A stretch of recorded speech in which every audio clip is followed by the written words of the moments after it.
that we will wait for Mashiach to come, and then Mashiach will take us back to Eretz Yisrael. And he argues the exact opposite. This is in 1942. Rav Teichtal is arguing that's not true, that we will return to Eretz Yisrael before the Mashiach comes. And this will make Eretz Yisrael a focal point for all the Jews. Even if we don't all go back, the process will start before Mashiach comes. It doesn't mean that every single Jew will be there, but there'll be enough Jews to make an incentive for the Jewish people. Okay? So he writes as follows, V'achar... So there are three eventual three events. One is coming to the Mashiach. The other one is the... One is how Mashiach comes. Right. And the other one is Tchias HaMesim. Right. Tchias HaMesim is far at the end.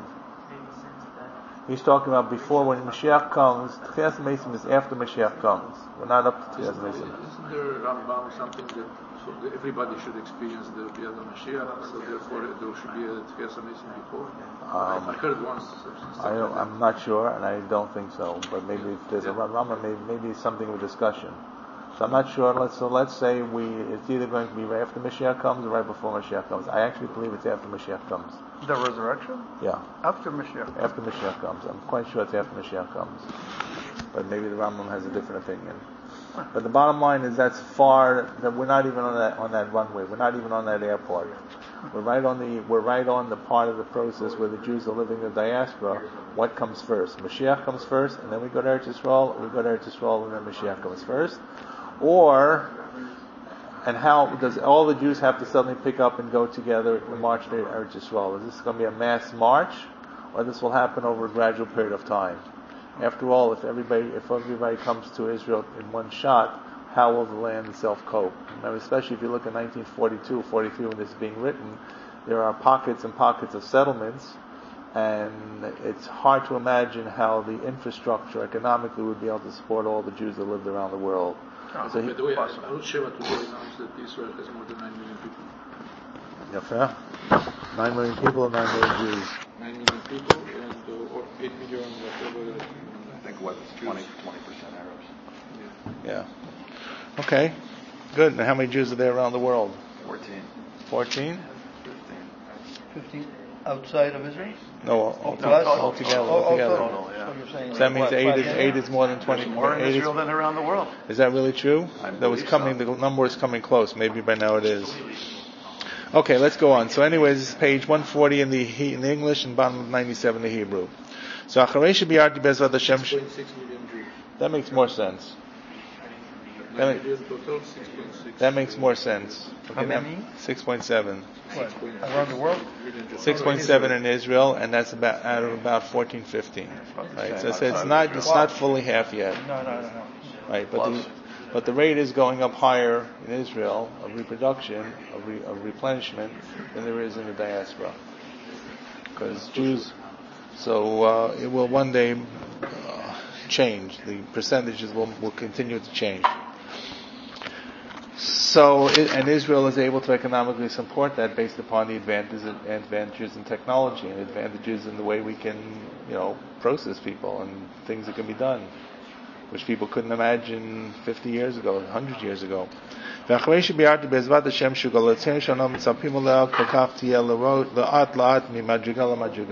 explained that the redemption which will happen slowly or in a gradual process. Says Novin Mashevi Rabbeinu Chatam Sofer B'Drashatov Shin Pas Mikarov. You can understand what the Chatam Sofer says when she said Shneram Medivra Abraham Sanhedrin Sheskapsu Yisrael Tchila Yachtav L'Eretz Yisrael Kodem Biad Mashiach. You can understand what he says. The Rambam says that the Jewish people will gather together in Israel before the coming of Mashiach, V'yapoli binyan Beit Mikdash, even before the building of the Beit Mikdash. And I found the same thing in a sefer called Shvile Amunah, the Nechad Rabbeinu Harash, by a grandson of Rabbeinu Asher who lives in the beginning of the Middle Ages, Shekatav b'Shem HaMedrash, who quotes in the name of the Medrash of Tanchuma, Shekodem Agula Yitnadvu Harbeim Yisrael Ladur Be'eretz Yisrael L'Yashev that before the final redemption, many Jews will come to live in Israel and come there from the four corners of the earth. This is 1942. This is a very prescient, I guess, of what really does take place. And when many people will live there, v'yirbu litpalel b'har HaKodesh, and be able to come together to pray on the Temple Mount, Yishma ha'borei yitbarach v'yikarev ketzu geula. The Almighty will hear us and will hasten the final geula. So who says this? This is said by the grandson of Rabbeinu Asher, who was living probably 12th, 13th century. V'agon HaTzadik Rabbi Hillel mi Kalamaya. And the Gaon Rabbi Hillel of Kalamaya, B'tshuvat Beit Hillel, he writes, V'aideze hitlahev libo shamiod. This is the last thing we did last time we broke up. And he was very excited. He wrote to Rav Zalman Spitzer from Vienna that he should speak to the Baron. Shedaber ma Baron Rothschild, should speak to Baron Rothschild. Sheachnis atzmo bazel utzmochet b'chaspo zavo. They should use his wealth and his assets to support the Jewish colonies and Jewish people who are colonizing Israel. That for this we need the support of the people who are able and rich and have the financial assets to do so, as just going to skip that parentheses. Who would not want to be part of this actual mitzvah itself? So in other words, that this is something we need your support, and who would not want to be part of this, because if you support this, will bring, of course, the redemption further and quicker and so forth. This is as far as we got last time. V'rav gadol echad oreini mirashi tilim reish siman ayin. And a great rabbi, he doesn't tell us who it is, told me about the following Rashi. He pointed out to me Rashi on Tehillim, chapter Reish Sif Siman Ayin. I guess it must be chapter 70. Yes, I know what the pasuk is. Shekasu b'psukim, because the psukim right in the end of chapter 69, the beginning of chapter 70 in Tehillim as follows: Ki Elokim Yoshiat Zion, that God will save Zion, v'yivneh Yorei Yehuda, and He will build up the cities of Judah. V'yeshvu sham, they'll live there. V'yashuhav, then they'll inherit it. V'zera v'dav yanchileno, and the descendants of His servants will inherit it. V'ov shmo yishkenu shama, and those who love His name will dwell there. That's the end of chapter 69. And then the next three words are from the beginning of chapter 70 in Tehillim. Lamnatzech l'David laskir, to the choir master David to remember. So the question that Rashi raises is, why does it mention about David after mentioning that people are going to inherit Israel? Why does right away in the beginning of the next chapter in Tehillim about remember David, Lamnatzech l'David, lehaskir, to remember, as if to remember David, he was forgotten.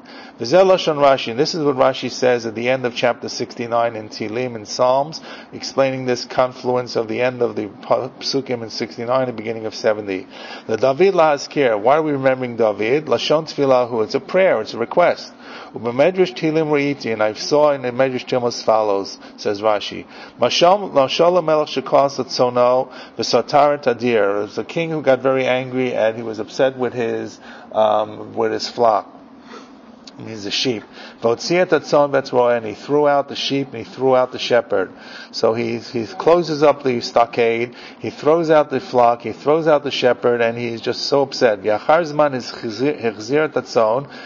a while he realized what his flock was. They're dumb animals, so he brings them back. He rebuilds the stockade or the corral. He doesn't bring back the shepherd. So Amar Ro'eh, so the shepherd says, hey, what about me? What about me?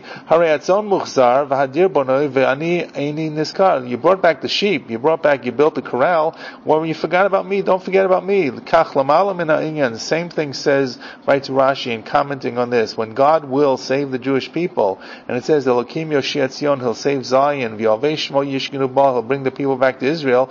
Harei Hadir Banoi, the corral is built, Vatzon Konus, Varola is God. He brings back the flock, but the shepherd is not there. So that's why it says, remember David. Pray to remember David itself. Hainu David hit palel. So David, as if to say, is praying. Shagam hu yachzor solam kamo. He will come back with the Jewish people. It doesn't mean David necessarily, means of course Mashiach. Harei mefurash b'Rashi kan de betchila yachzor Yisrael eretz Yisrael. First, the Jewish people will come back, it's like the sheep come back. V'yivnu ota terem biat ben David, and they will build up Israel like the king built up the stockade for the sheep.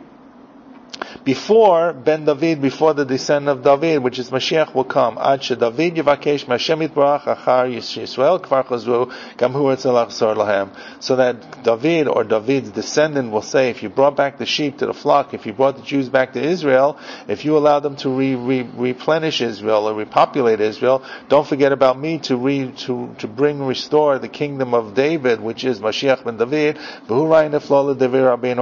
This is a support to say that you see what? That first the Jewish people will come back before the time of Mashiach. Because as if to say, in this Medrash commenting on the end of 69, the beginning of chapter 70 Tehillim, that if David is praying that he should not be forgotten when the Jewish people inherit Israel, it's a talking about the future, when they will return to come back, they should not forget about the descendant of David, who is the Mashiach, who will come at the very end.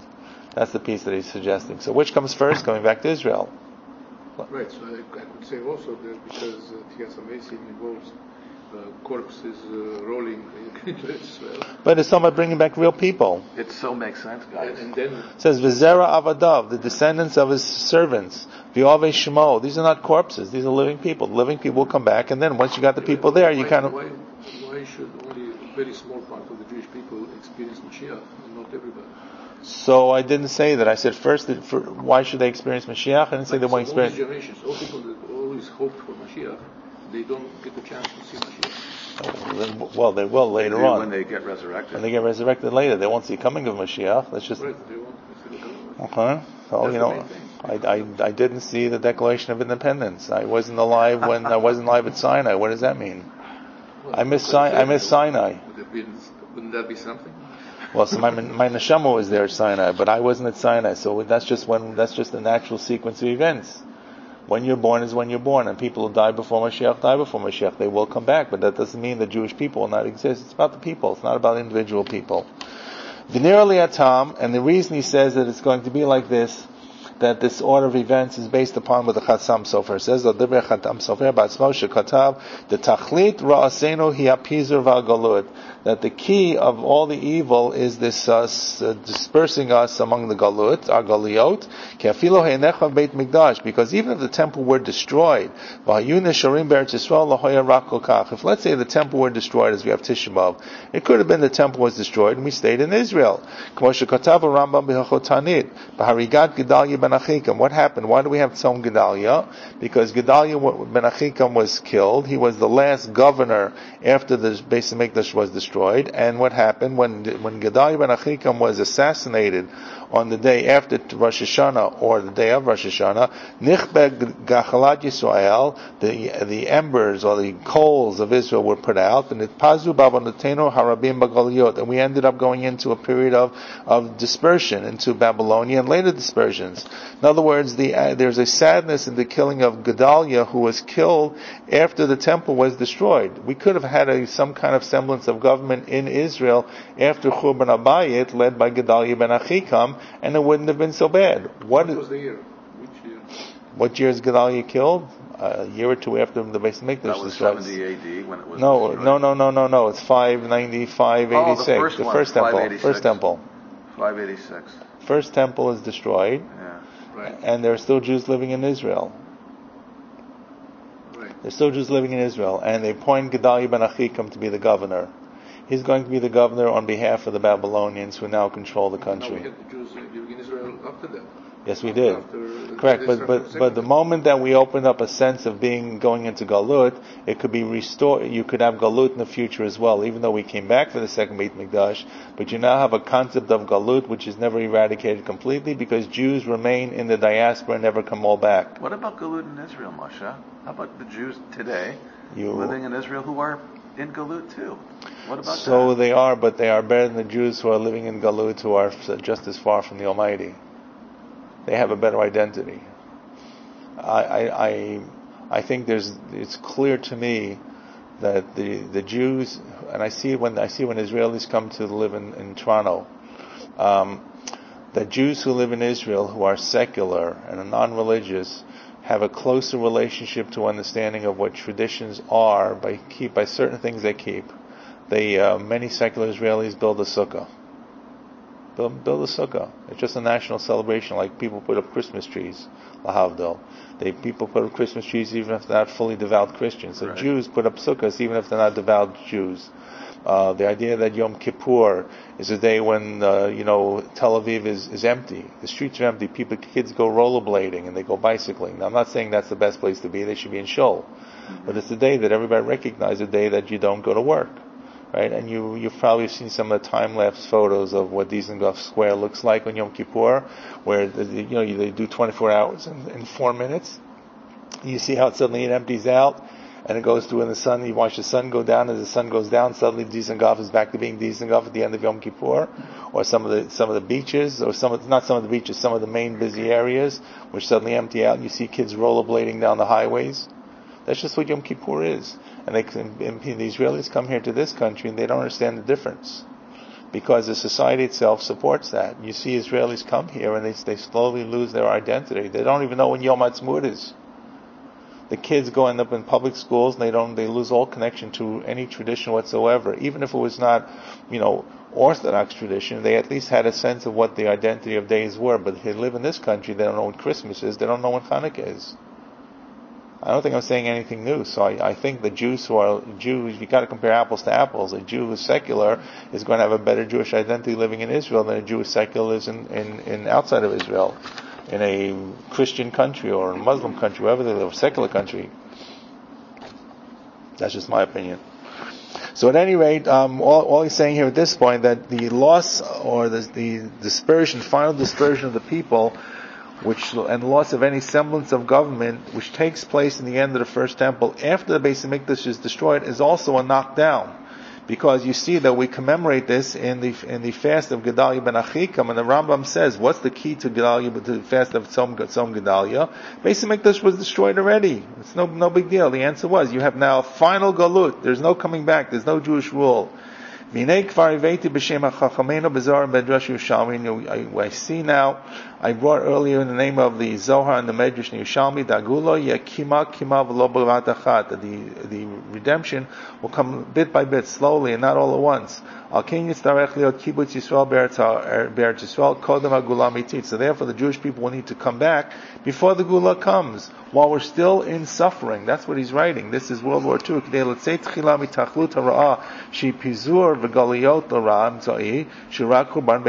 We should go from the ultimate bad, the horrendous bad, which is we're all dispersed around the world, into what is only partially bad, or less bad, which is Churban Beit Mikdash, destruction of Beit Mikdash in Israel. But Aval Yisrael Heim B'Mkomam, but the Jewish people are in their country.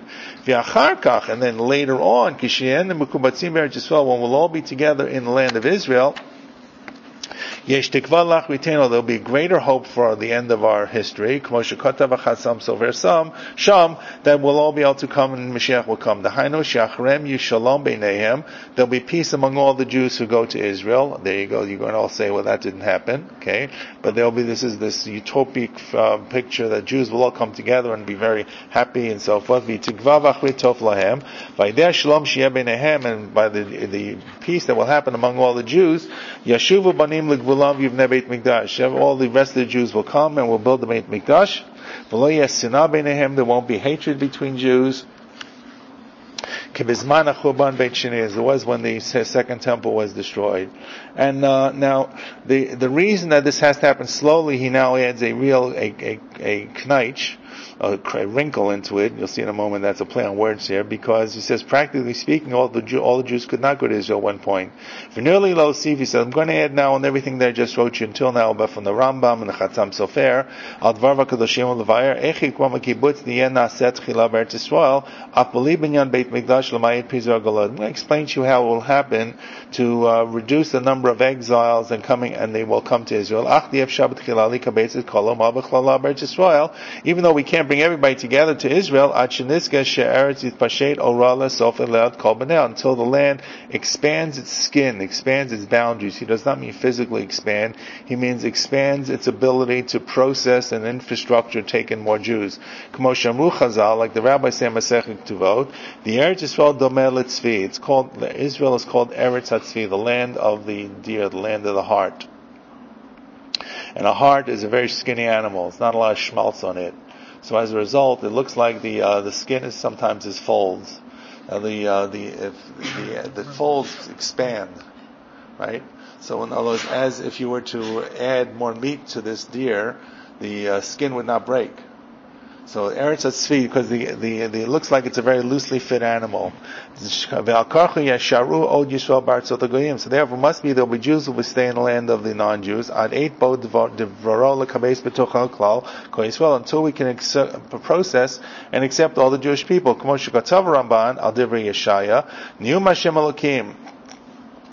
The words of God, or by the voice of God,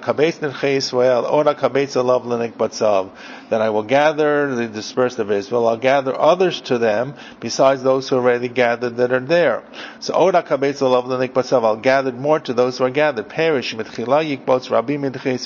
First some will come. Many will come, not all.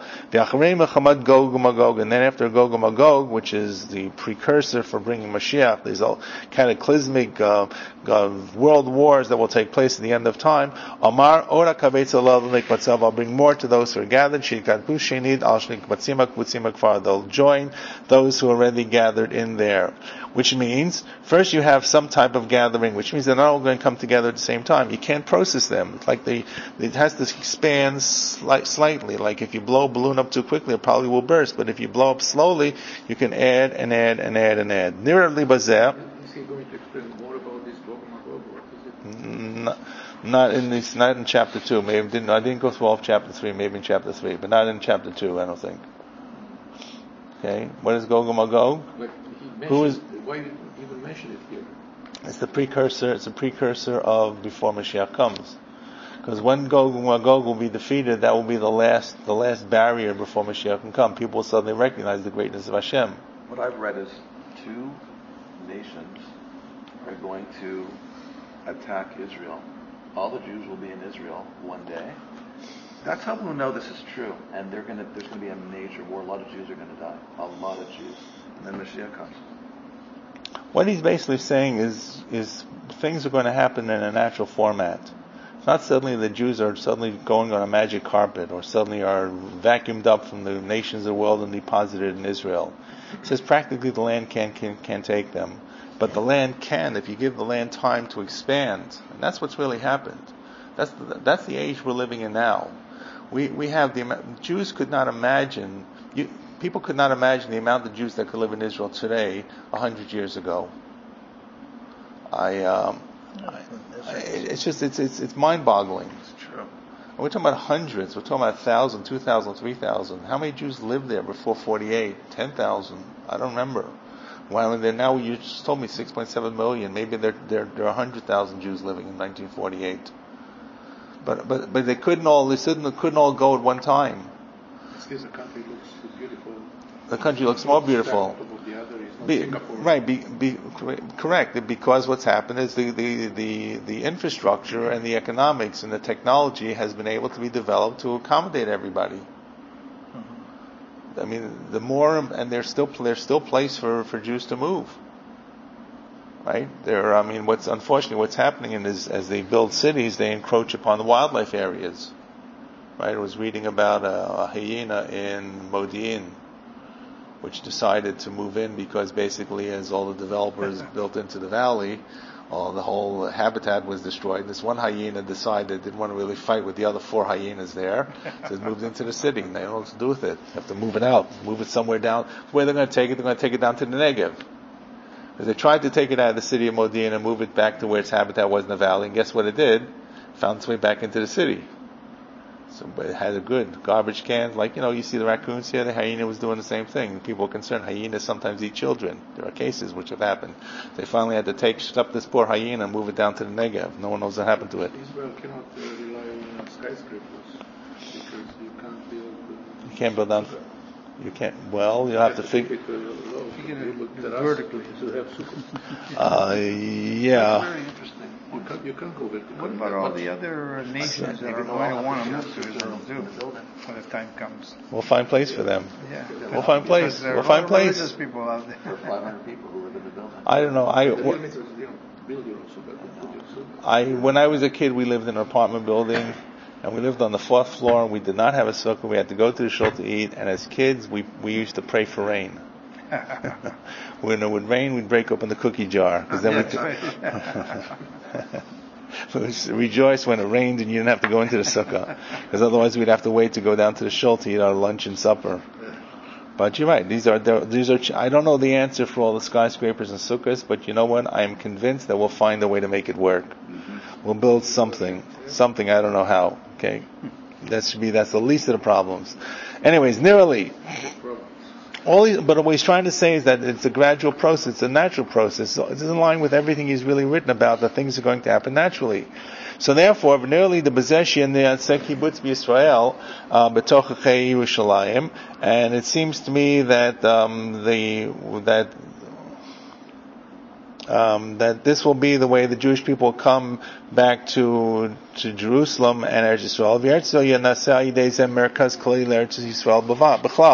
That when many of these Jews will move back to Israel, and listen what a nevuah, what a prophecy, a Ruach HaKodesh is. He's saying when Jews will first move back, they won't all move back. But here's the key: if you get a whole bunch of Jews to move back, then Israel will become a center. It'll become the center of the Jewish nation. That everybody will look towards Israel. Their eyes and their hearts will be there. And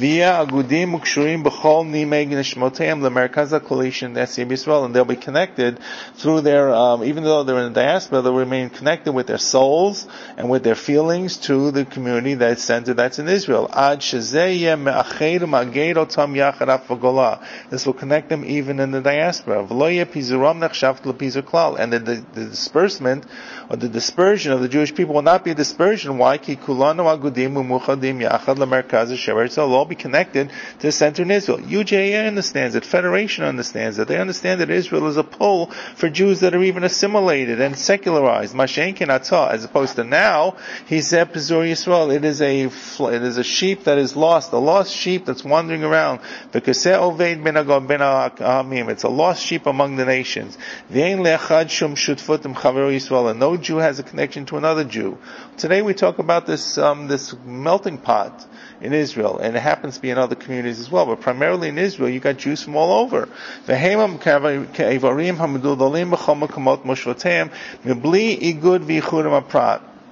And today, in 1942, there's no connection between Jews in one place with another place. We'd have no connection to individual Jews, we have no connection to the community. It's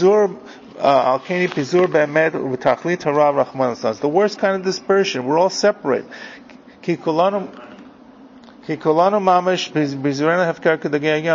hefker, we're ownerless, like the fish of the sea. We've seen in the last couple of years, they're very difficult years. That anyone who is negative has kind of rejected their hand against us, put her hand against us. And people have done to us whatever they want. Killing us and putting us down. And no one stopped. You see the nations just rising up against us. No, because we're not united. And without taking any responsibility for all the things they've done to us. Because this terrible person, he does not have any kind of responsibility for all he's done against us. Masha'enken, on the other hand, however, Yosed Be'ezer Hashem Merkaz Klali B'Yisrael will set up a center in Israel. V'yitromem Karneinu will raise our horn, raise our status, b'chavod, with honor, neged kol amei arts. V'nechshav l'uma yikara will be considered a nation, a respectable, an honorable nation, v'chashuvo, and important, as it says, b'medrash Shir Hashirim, b'pasuk, Havol Hashem mishpechot amim, Havol Hashem kavod va'oz, that we give to honor to Hashem, we give to pride and glory to Hashem. So even then, when we come together, we won't come through bizayon, through disgrace. We'll come together with kavod, with respect and oaths and strength. If when that happens, so even those who remain in the exile, they won't be suddenly hefker and ownerless without anyone taking responsibility. Anyone who wants to start up with us will know that there will be a din v'cheshbon, there will be a reckoning, there will be a settling of accounts on their behalf. Yekabel achrayut al pulotov ha'aven, for all the terrible things that happen. This is what happened in Entebbe. Al ken yeh b'shev al ta'aseh v'lo yaseh davar she'enahu gunimano. Therefore, it won't be that they have to do anything. They won't start up with us. Nimsad daideh kibbutz yeh v'yediyeh naseh ba'aretz, through the people coming together in Israel. Neitzemi tachlit haraf b'galah. We'll go out from the bad, and even the diaspora will be helped, even if we don't move. But the fact that Jews have moved there, it will just be helpful to all Jews. Begami Grove, Kibbutz Levavot, Place Haraf b'galah. Bring all the Jews together, centralize us, connect us together. I'm sorry. Just may have a minute. This all bring us to the final gula and so forth. Yes, Jeff. You know what my problem is with this, Moshe? I give up. I love what they're writing. Yeah. My problem is, why are we in the diaspora in the first place? It's a punishment. Because we didn't get along even back then. Correct. So, that's what I'm. That's so here's what he's trying to say. I have a hard time with this. So here's what his hope is. His hope is, you're going to say it may not have happened. His hope is that if Jews will come together in Israel, it'll serve as a focus for all Jewish people. And it doesn't mean that we get along in everything, but it kind of brings us together and unites us in one thing. And as I tried to say before, Federation understood that. When they try to run a campaign, there's always a component about Israel, because they understand that the one connecting factor to Jews of all stripes and all different ways, and Jews that are far from tradition, is about looking to Israel. And every cell that they sell, even though they're selling as well to support their own infrastructure here locally and in Canada and in North America, they're looking as well, they say it's really to help Israel, because they understand that connection. That's fine, but I look at Jews in America who've had, we're in Galut, but we've had 250 unbelievable, productive, prodigious years, yes, without Hashem in our lives, but we had years back, the Romans and the Assyrians we didn't get along. So now, another time we're trying it. Every time. Do you understand what I mean? I understand that we still have work to do. Right? We don't get along. So okay, now here we are again. But we've done this. But you know what? We do get along. There are elections in Israel. Somewhere they're going to vote in the government, and somewhere the government's going to have power to make decisions. And these are elected people. They weren't chosen. Now it's an elected people, so it's never 100%. But people go through a process. They try to work together to one government. They're not working to different governments. It's not civil war. It's not anarchy. And we all recognize that every Jew around the world is going to focus on Israel and brings us together. We have a shared commonality. So we're not all friends. We're not singing the Horah. We're not dancing, Hine Ma Tova Ma Noyim. But we all have the same focus. I don't know, when something happens in Israel, now maybe it's me. Maybe I'm not the same as everybody. I want to see what's going on in the news.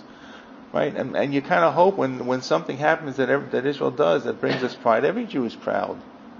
And when Israel did something like in Entebbe, every Jew stood up and said Jewish blood is not cheap anymore. It's not for free. Right. So all I'm saying is it's not the utopia that we want it to be, and it's not the utopia that Rabbi Teichel wrote about yet. And we have a lot of work to do to bring Jews together, and the more we go into it, the further Jews seem to pull apart. But it's still around the concentric circle. The ends of the circle are far, but it's still focused in one way. It's not now. It happens to be it's not the only focus, and probably we could argue that Jews today who are so far that Israel means nothing to them. Right? We're seeing that today. We're seeing that today for the first time. The leftists. Right. Jews who support the BDS movement are Jews who are antagonistic to what Israel's trying to do, and Jews who want to be able to say we can criticize Israel when it's not warranted. Right? That's where the crack is. That's really where the crack is. But by and large, people are really focused around Israel. Now we got work to do. It's not perfect. So you're right. It's not perfect, but it is something that we can work towards. Okay, let's do one more paragraph here. This is the beginning of 4. This is where he talks about how Israel begins to develop or expand. This is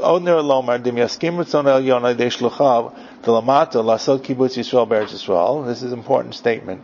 If God will agree to send His messengers in this world, not how they translate in the English. If the Almighty agrees to gather the people of Israel and Terrestrial by way of His earthly messengers, this is referring to, in other words, not sending angels from on high, but the natural processes. Earthly messengers. Earthly messengers, what I say? I meant to say earthly messengers. Yeah. Okay? Which means people, right? Which means people. Which means yes. Which means the Balfour Declaration. Not Which angels, means the Balfour Declamations. Which means partition. Which means yeah. I mean, the Balfour Declaration was a big thing until 1948. Mm-hmm. Partition Day was a big thing when the United Nations voted for partition. Right? On which day? Chavchet 28th of November, right? November 28th. Thank you. Chavchet of November. November 28th was Partition Day. And we forgot about that because things have gone much beyond that. But they gave us permission to return. The Barbanel writes, through the non-Jews, this miracle will occur. That God will give power to the nation, to the kings, the world leaders, to allow us to come back. So if before the Beis Hamikdash is built, we will have the ability to send back Jews to go make Aliyah there. And we don't have to keep people there in the Galut because we have permission to go back. He's going to spend a lot of time about the statement of the Ramami Panu. He says as follows: that the Chachamim said in exaggerated terms. Sometimes the terms were beyond what they really meant to say. The kasher, and it's difficult when it says, and here's what the exaggerated terms: Al shilama shamu b'gemara didibuchem amzav kasher damar afilu sichatam tzricha limud. Even what they say needs limud. Al ma limud b'lashon havai. So tshuva lo chachmim b'vadim dibra Torah b'lashon havai. So even the Torah sometimes spoke in exaggerated terms as follows. It says, Arim g'dolodu b'tzurot b'shamayim. When they talk about going into the land of Israel, so God says, they say they were cities that were big and fortified to the heavens. That's an exaggeration. No, for that time. Fortified to the sky? This is just another form of saying, Well, he's going to explain actually what he means, right? When it says it's exaggerated, it looks like it's exaggerated. He's going to explain what it means. It's not exaggerated. So, and the same thing it says, Dibru Navim b'lashon havai. Navim spoke in exaggerated terms. Vatibakah haaretz b'kolam. The earth split. When Shlomo says the earth split open from their noise when they came to dedicate the Beis Hamikdash. B'shash nimshach Shlomo. When Shlomo was anointed. Ukfar Pershu Marana de Agarata. Then in the Agarata they explained there was not such exaggeration. Karim Gidalod b'tzurot b'shamayim hi k'mashma'ut shem b'tzurot b'marom. Doesn't mean to the heavens exactly. It means in the heavens they are watching over them. Shein shivim sorim shel mala nechnasim b'avir shad Yisrael. So these the ministering angels of the 70 nations don't enter into Eretz Yisrael. And therefore, v'afanu nomar v'tibak haaretz b'mekolam k'eretz Yisrael pamim sheim et kapelet k'tamar t'ashat ha'shochev aleh. When it says it splits, it means because sometimes the earth is able to kind of expand and accept more people. Pamim et v'chefet k'dam v'rachva v'nasva l'mala. It becomes expanded not physically, it expands to accept more people. K'alkein the great Eretz Yisrael. That's why it's called the land of the heart. So when Shlomo was anointed, the earth split open and expanded as much as it could do based upon the conditions. Because he was going to sit on God and the throne of God. Every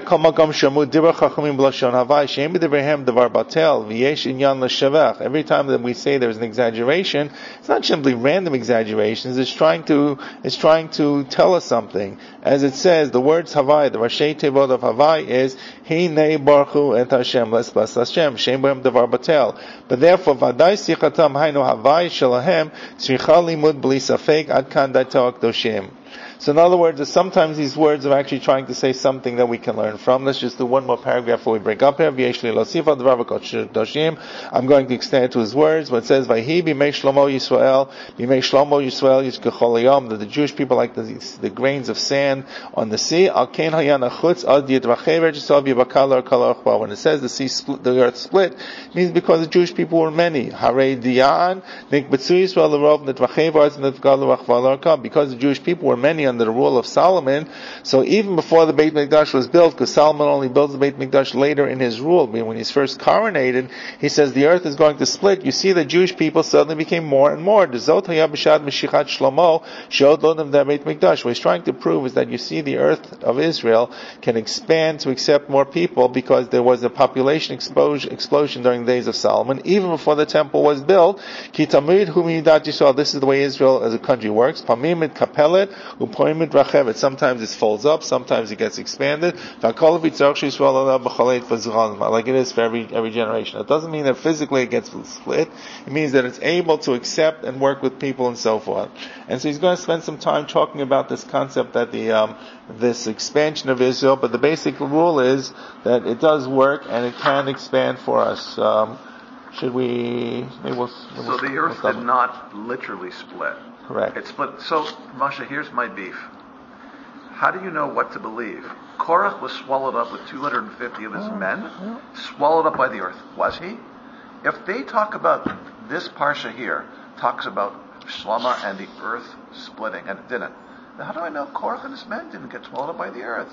How do I know what is real and what is figurative? So nothing is figurative. Something is exaggerated. Or exaggerated. So the answer is sometimes when you say the earth expands, you don't mean it physically expands. It's got to make sense. In other words, if you're talking about Korach being swallowed up, then you have to come. Earth actually opened up. You have to come up then with an alternative explanation. You're challenging to come up with something that would make sense. Now, if you say that Solomon gets up and says the earth split open, he means that the earth split open is able to tolerate everybody. It doesn't mean the earth split open and people were swallowed. If you want to come up with another interpretation about what happened to Korach, we'll be able to entertain it and discuss it. But it's got to make sense within the context. So what he's saying is sometimes exaggerated terminology we use ourselves. We refer to certain things. Trying to think, here, the earth expanded. Right, the house. You can all think. I don't have one off the top of my head, but terms that we use, right, that are meant to mean things, that are imply things, that don't mean things literally. Person passed away. Where did he go? Pass away. He died. What are you saying, Moshe? That all I'm saying that is perhaps Korach did not. No, I'm saying I'm challenging. I'm saying if you will come up with an alternative interpretation, we can put it on the table.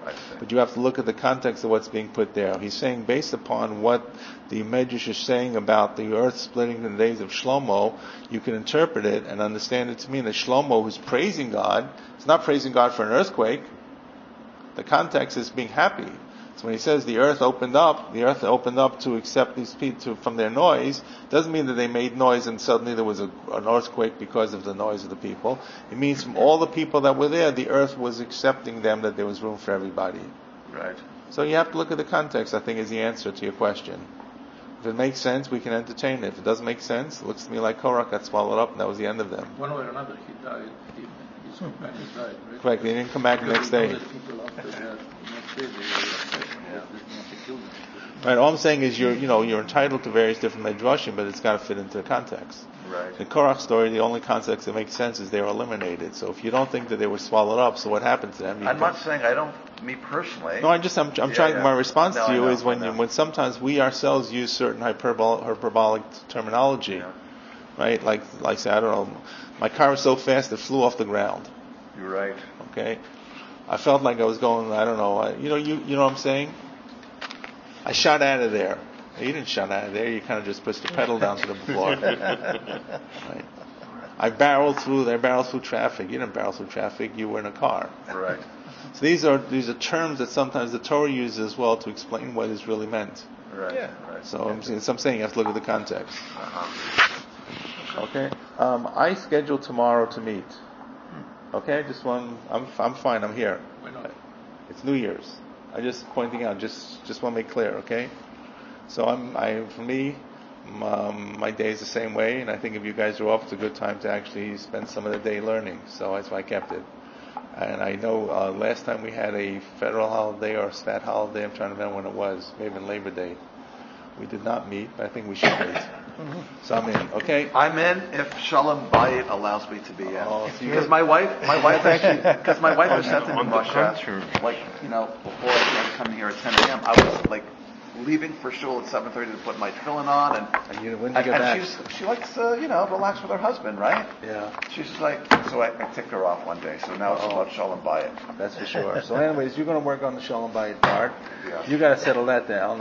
You're on your own on that. Don't let the earth swallow. We'll all help you out if we can. Okay.